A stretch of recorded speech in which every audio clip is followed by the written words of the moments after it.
ത്തിന്റെ പ്രതിനിധി പിണറായി വിജയൻ മുതൽ ഇവിടെ വന്ന് നിൽക്കുന്ന സഖാവ് വരെ ഒറ്റ നൂലിൽ കള്ളം പറഞ്ഞുകൊണ്ടിരിക്കുക.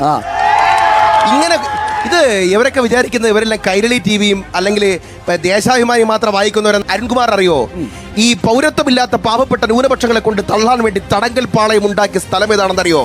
കേരളത്തിലെ പിണറായി വിജയൻ മുഖ്യമന്ത്രിയായിരിക്കുന്ന കൊല്ലം ജില്ലയിലെ കൊട്ടിയത്താണ്. ഞാൻ ആ സ്ഥലത്ത് പോയി കണ്ടതാണ്.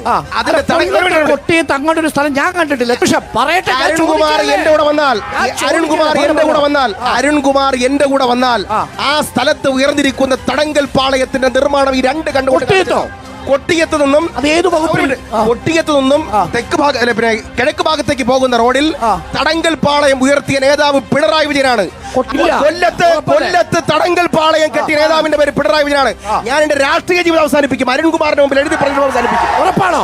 ഞാൻ പറയാ, കുറച്ച് ബുദ്ധി ഉണ്ടായിരുന്നെങ്കിൽ മന്ദബുദ്ധി എന്നെങ്കിലും വിളിക്കായിരുന്നു.